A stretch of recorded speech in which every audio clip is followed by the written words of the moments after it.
여러분 안녕하세요. 달빛 창가 연희가 들어줄게 북 리딩 시간이 돌아왔습니다.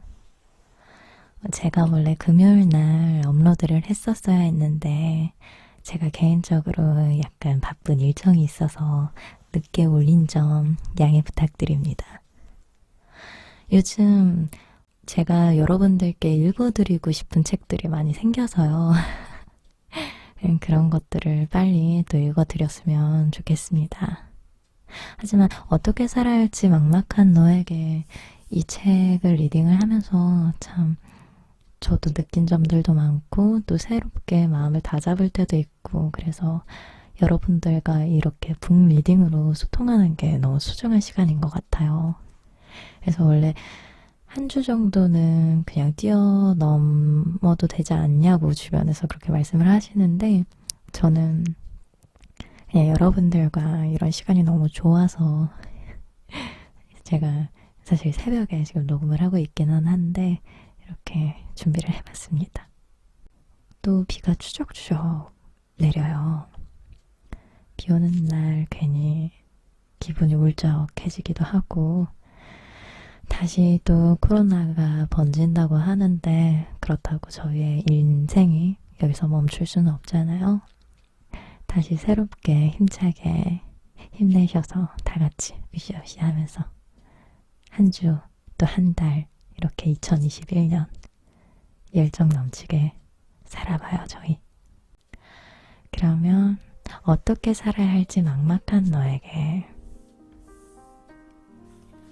리딩 시작하도록 하겠습니다. 높은 경지를 추구하라. 높은 경지를 추구하고 눈앞의 현실보다 더 먼 곳을 바라본다면 그만큼 멀리 갈 수 있다는 걸 기억하렴. 멍화에게 오늘은 지난번에 급히 다른 일을 처리하느라 편지에 쓰지 못한 이야기를 마저 하려고 해. 지난번에 사람이 큰 그림을 그릴 수 있으면 더 많은 기회를 발견하고 강한 영향력을 미칠 수 있다고 이야기했었지. 그럼 오늘은 인생의 경지에 대해 이야기를 해보자꾸나. 경지라는 단어는 불교에서 유래했어.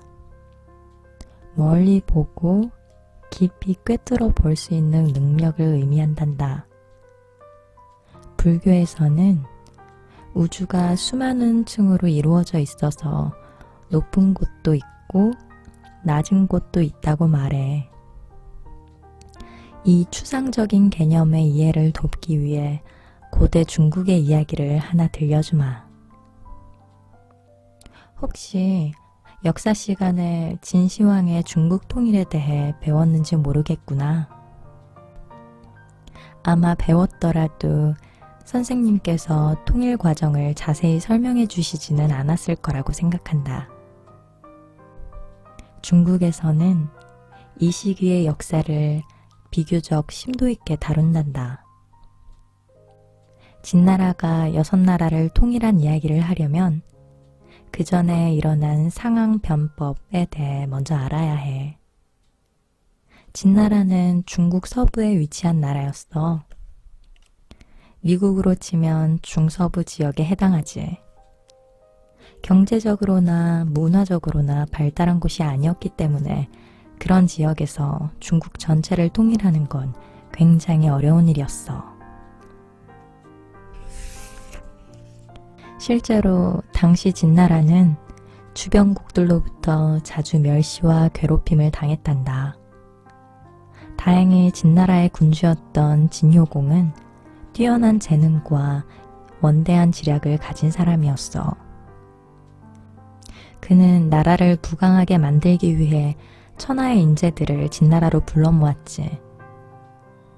상황이라는 사람도 그중 하나였어. 상황은 능력이 뛰어난 인물이었고 진나라를 개혁해 훗날 중국 통일의 기반을 마련했단다. 그런데 근래 들어 지금까지 위대한 개혁가로 알려졌던 상황이 재평가되고 있어.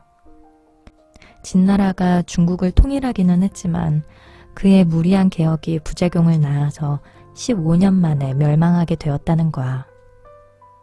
하지만 이건 사람들의 오해야. 왜냐하면 무리하게 추진한 건 상황의 뜻이 아니라 진효공의 선택이었거든. 사기에 이와 관련된 구체적인 내용이 묘사되어 있단다. 상황은 진효공에게 총 3번의 유세를 했단다. 그는 매번 진효공의 총애를 받는 경감이라는 신하를 통해 진효공을 만날 수 있었어. 첫 번째 만남에서 상황은 중국 상고시대의 황제인 유, 순, 우, 탕의 제도 정치에 관한 이야기를 했어. 그들이 통치하던 시대는 천하가 태평하고 백성들이 근심 걱정 없이 편하게 살았다고 해서 훗날 수많은 군주와 지식인들이 동경하는 황금시대의 본보기가 되었단다. 그런데 진효공은 상황의 이야기에 관심을 보이지 않았고 급기야는 잠들고 말았지. 나중에 상황이 자리를 떠나자 진효공은 경감에게 상황이 너무 우쭐댄다면서 화를 냈어. 경감에게 이 말을 전해 들은 상황은 굴하지 않고 다시 한번 진효공을 만날 기회를 청했단다. 5일 후 경감이 2번째 자리를 마련하자 이번에는 주 문왕과 무왕의 왕도 정치에 관한 이야기를 꺼냈어. 그들의 업적은 그저 전설로만 전해져 내려오는 상고시대 군주들의 이야기보다 훨씬 더 실질적이고 구체적이란다. 진효공은 약간의 관심을 보였지만 이야기 상대로 괜찮다고 여길 뿐 그를 기용할 생각은 없었어. 경감이 진효공의 뜻을 전하자 상황이 말했어. 이번에야말로 무슨 이야기를 해야 할지 확실히 알았으니 다시 한 번만 기회를 만들어주게. 3번째 만남에서 상황은 패도 정치와 오패에 관한 이야기를 했어. 오패란 춘추시대의 제후 가운데 폐업을 이룬 5군주를 의미해. 이해가 잘 안 된다면 엘리자베스 1세나 루이 16세 같은 인물을 떠올리면 된단다. 진효공은 상황의 이야기를 흥미롭게 들었어. 얼마나 재미가 있었는지 몸이 점점 상황 쪽으로 기울어지다가 하마터면 꼬꾸라질 뻔했지 뭐야. 그날 이후 진효공은 상황을 수시로 불러 그의 의견을 물었고 결국 상황 변법을 실시하기로 했어. 이를 알게 된 경감이 상함에게 물었단다. 처음부터 대왕의 마음이 부국강병과 패권에 있었다는 걸 알면서 왜 제도니 왕도니 하는 이야기를 한 겐가? 상황이 대답했어. 만약 대왕의 경지가 높고 큰 뜻을 품고 계신데 처음부터 패도에 관한 이야기를 꺼내면 본인을 경시한다 생각하실까봐 그리했네. 진효공은 상황에게 공리적인 색채가 아주 강한 법률을 제정하도록 하고 이러한 법률을 정치와 군사의 도구로 사용했어. 이는 짧은 시간에 큰 효과를 받고 얼마 후 진나라가 중국을 통일하는 결정적인 요인이 되었단다. 상황은 이러한 정책의 부작용을 예상하고 있었어. 그래서 이렇게 말했지. 이렇게 무리하게 진행하면 진나라의 국운은 과거 상나라와 주나라를 뛰어넘을 수 없을 것입니다. 상황이 예상한 것처럼 진나라는 중국을 통일하고 얼마 되지 않아 멸망하고 말았어. 더 비극적인 것은 황족들 모두 반란군에게 죽임을 당했다는 거야. 만약 진효공이 훗날 자손들에게 닥칠 비극을 알았다면 패도 정치의 길로 들어선 것을 후회했을지도 몰라. 진효공과 후대의 진나라 군주들은 큰 뜻을 품었는지는 몰라도 경지가 그리 높지는 못했어. 그들은 오직 무력과 단기간의 성과만 봤을 뿐 먼 훗날의 위험을 내다보지 못했단다. 통일 방안에 대한 이야기를 할 때 상황은 제도, 왕도, 패도의 길을 모두 이야기했으나 진효공의 반응은 각기 달랐어. 그는 결국 가장 효과가 빠르지만 위험한 방법을 선택했고 이 선택이 진나라를 막다른 길로 치닫게 한 거지. 진효공은 죽고 뼈아픈 교훈을 남겼지만 여전히 세상에는 인생을 멀리 보지 못하고 장기적인 이익보다 눈앞의 이익만 생각하는 사람들이 많단다. 누군가는 이렇게 말할 수도 있어.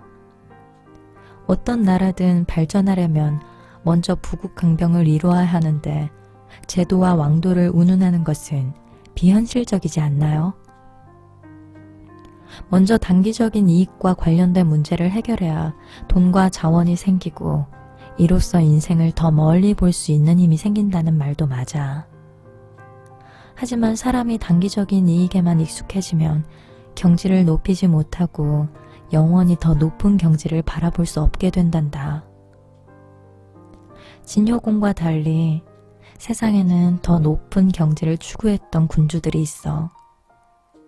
프랑스의 나폴레옹과 미국 건국의 아버지,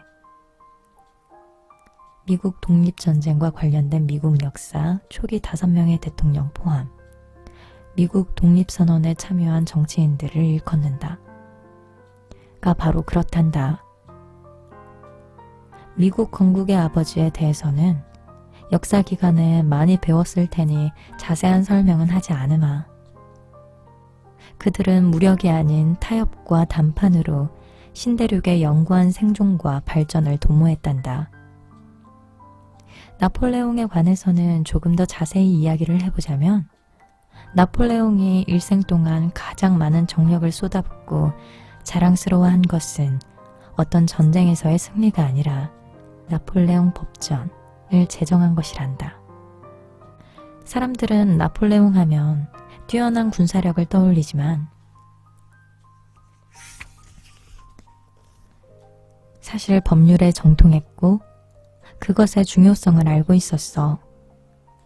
그래서 나폴레옹 법전 편찬위원회를 구성하고 직접 법전 제정에 참여했단다.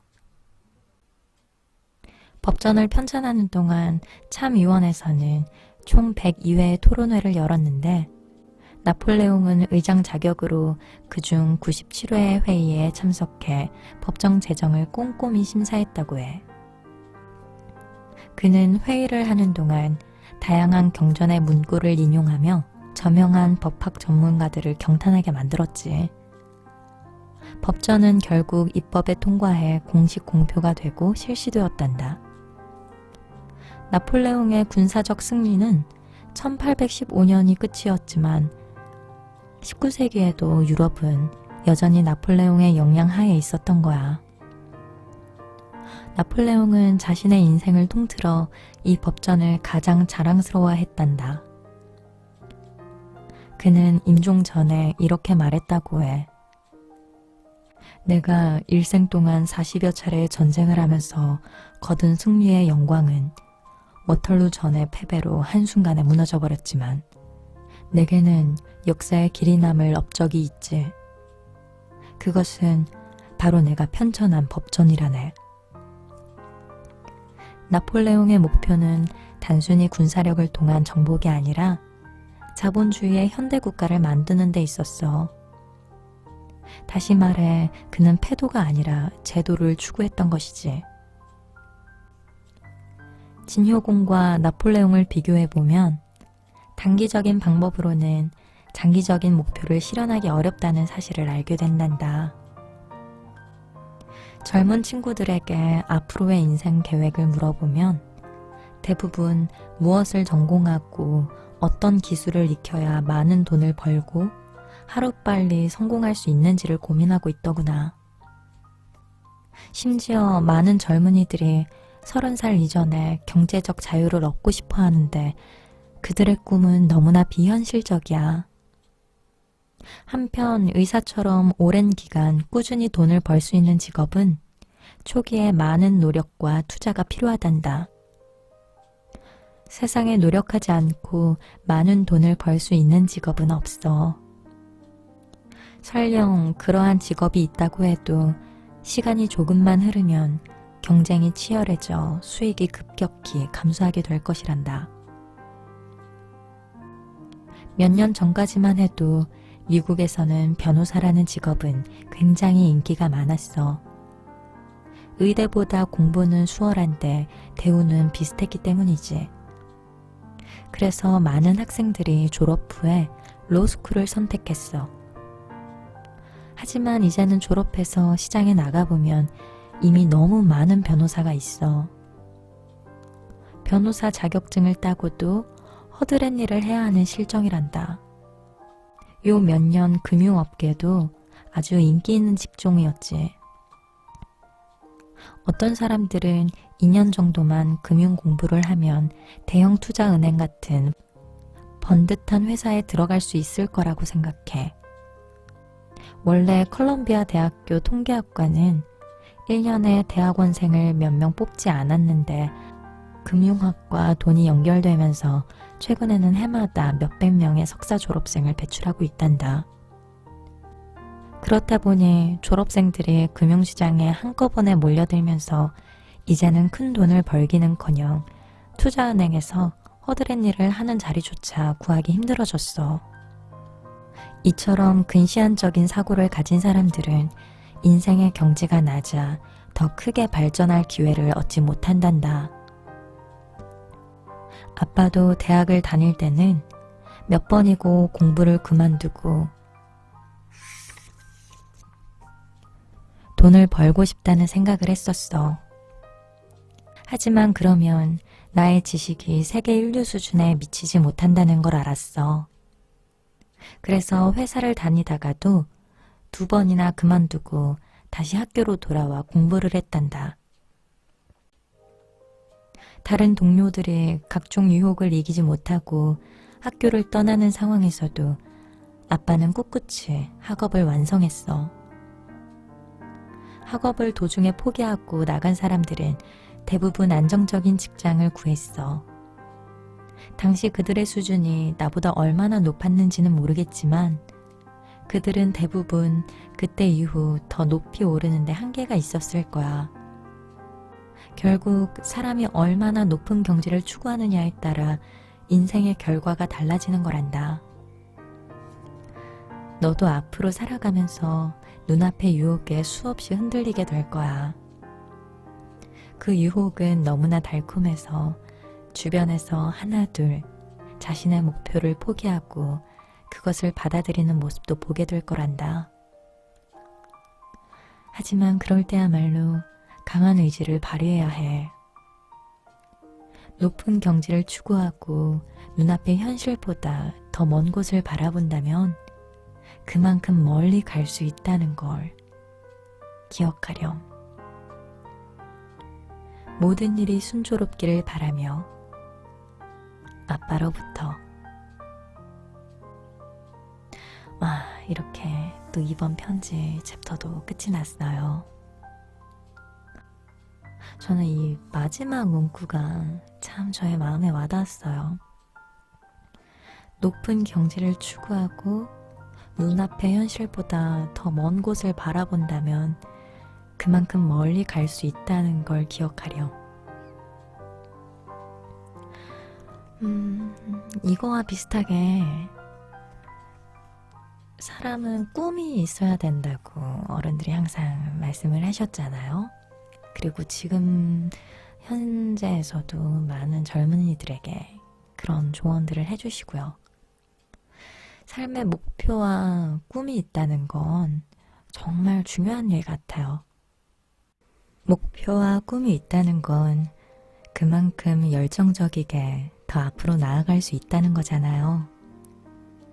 여러분 삶에서도 목표와 꿈을 이루기 위해 정말 힘들게 앞으로 나아가시지만 그만큼 더 성취감 있는 일들을 해내셨으면 좋겠습니다. 여러분들의 인생 여러분들의 하루하루를 응원하고 있어요. 힘들고 지치더라도 다시 한번 목표와 꿈을 향해서 앞으로 달려갈 수 있는 저희가 되길 바래요. 오늘도 저와 함께 북 리딩 함께 해주셔서 정말 감사드립니다. 이번 한 주도 즐겁고 행복한 하루하루 되시길 바래요. 오늘 밤에도 즐거운 꿈 꾸시고요. 항상 소소한 행복들이 여러분들과 함께 했으면 좋겠습니다. 그럼 오늘 달빛 창가 북 리딩 여기서 마치겠습니다. 여러분, 안녕히 주무세요.